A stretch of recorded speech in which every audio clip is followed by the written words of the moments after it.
हर हर महादेव। जय शिव शंकर शंभू। महादेव का आज का जलाभिषेक अत्यंत अद्भुत व रमणीक प्रतीत हो रहा है। महादेव के अभिषेक के साथ साथ आज हम बात करेंगे शिव तत्व के ज्ञान पर तथा शिव व शिवा के आविर्भाव पर कि उनकी उत्पत्ति इस जगत में कैसे हुई। एक बार फिर से श्री शिवाय नमस्तुभ्यम। एक बार की बात है, शिव तत्व का विशेष रूप से ज्ञान प्राप्त करने की इच्छा से देवऋषि नारद ब्रह्मलोक पहुंचे। उन्होंने अलग अलग स्रोतों से ब्रह्मा जी की स्तुति की और शिव तत्व के विषय में पूछा।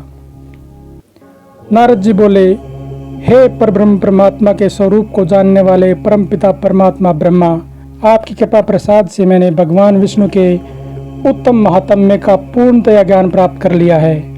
भक्ति मार्ग, ज्ञान मार्ग, तपो मार्ग, दान मार्ग तथा तीर्थ मार्ग का विवरण सुना है, परंतु शिव तत्व का ज्ञान मुझे अभी नहीं हुआ है।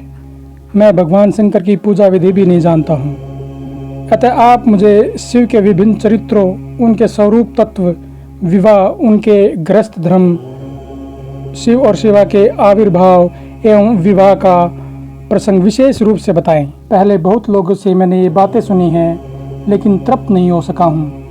मुझ पर कृपा करे पितामह। नारद जी की ये बात सुनकर ब्रह्मा जी ने कहा, हे देव शिरोमणि, तुमने जगत की हित की कामना से यह बहुत ही उत्तम बात पूछी है, जिसके सुनने मात्र से समस्त पाप नष्ट हो जाते हैं। उस परम शिव तत्व का मैं तुम्हें वर्णन करता हूँ। शिव तत्व का स्वरूप बड़ा ही उत्कृष्ट और अद्भुत है। सृष्टि के आरंभ में चारों तरफ केवल अंधकार ही अंधकार था तथा शून्य व्याप्त था। न सूर्य दिखाई देते थे, न चंद्र, न ग्रह, न नक्षत्र, न दिन होता था न रात। अग्नि, पृथ्वी, वायु और जल की सत्ता भी नहीं थी। प्रधान तत्व प्रकृति से रहित केवल घोर अंधकार ही अंधकार फैला था। उस समय केवल सत्रूपी पर ब्रह्म ही शेष थे, जिसे योगीजन अपने हृदयाकाश के भीतर निरंतर देखते हैं। वह सत्य तत्व मन का विषय नहीं है, वाणी की भी वहां तक कभी पहुंच नहीं होती। वह नाम तथा रंग रूप से भी शून्य है। वह न स्थूल है, न कृश है, न हर्षव है, न दीर्घ है, न लघु है, न गुरु है। उसमें न कभी वृद्धि होती है, न कभी उसका ह्रास होता है। श्रुति उसके विषय में चकित भाव से है इतना ही कहती है, अर्थात केवल उसकी सत्ता मात्र का ही निरूपण करती है। उसका कोई विषय विवरण देने में असमर्थ है। वह पर ब्रह्म तत्व, सत्य ज्ञान स्वरूप, अनंत, परम आनंदमय, परम ज्योति स्वरूप, अप्रमेय, आधार रहित, निर्विकार, निराकार, निर्गुण, योगी गम्य, सर्वव्यापी, सबका एकमात्र कारण, निरारंभ, माया शून्य, उपद्रव रहित, अद्वितीय, अनादि, अनंत, संकोच विकास से शून्य और चिन्मय है। सृष्टि का समय आने पर उस पर ब्रह्म तत्व के अंदर एक से अनेक होने का संकल्प उदित हुआ। तब उस निराकार परमात्मा ने अपनी लीला शक्ति से अपने लिए एक आकार की कल्पना की। वह आकार ऐश्वर्य गुणों से संपन्न, सर्वज्ञ, सर्वव्यापी, सर्वदर्शी, सबका एकमात्र वंदनीय, सब कुछ देने वाला, संपूर्ण संस्कृतियों का केंद्र था। उस साकार रूप की कल्पना करके वह अद्वितीय, अनादि, अनंत, सर्व प्रकाशक, सर्वव्यापी, अविनाशी पर ब्रह्म अंतर्ध्यान हो गई। जो निराकार परब्रह्म है, उसी का साकार रूप है भगवान सदाशिव। उस समय एकाकी रहकर स्वेच्छा से विहार करने वाले उस सदाशिव ने अपने विग्रह से स्वयं ही एक स्वरूप भूता शक्ति की सृष्टि की, जो उनके अपने श्रीअंग से कभी अलग होने वाली नहीं थी। उस पराशक्ति को प्रधान, प्रकृति, गुणवती, माया, बुद्धि तत्व की जननी तथा विकार रहित बताया गया है। वह शक्ति अंबिका कही गई। उसी को प्रकृति, सर्वेश्वरी, त्रिदेव जननी, नित्या, मूल कारण भी कहते हैं। सदाशिव द्वारा प्रकट की गई उस शक्ति की 8 भुजाएं हैं। उस शुभ लक्षणा देवी के मुख की शोभा विचित्र है।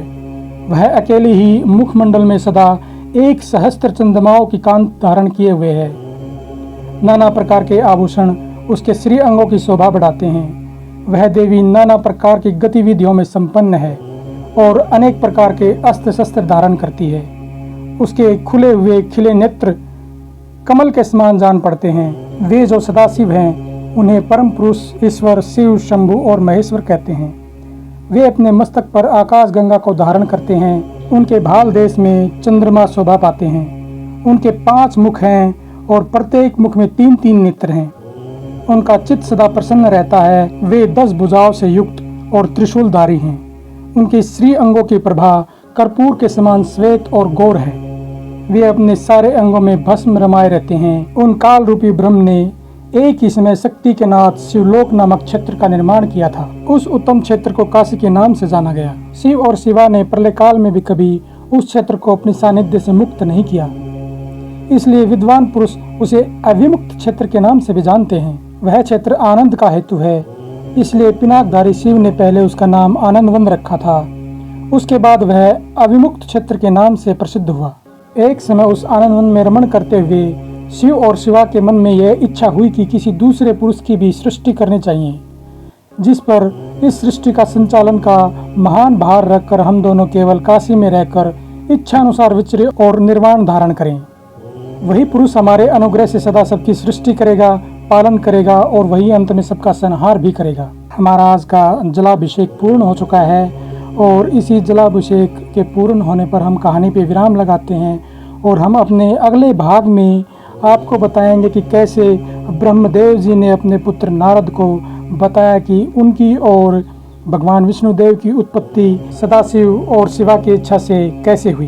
तो साथियों, आप हमारे साथ जुड़े रहें और अगले भाग में हम आपको विस्तार पूर्वक ये सारी कहानी बताएंगे। तब तक के लिए श्री शिवाय नमस्तुभ्यम। हर हर महादेव। जय शिव शंकर शंभु भोलेनाथ।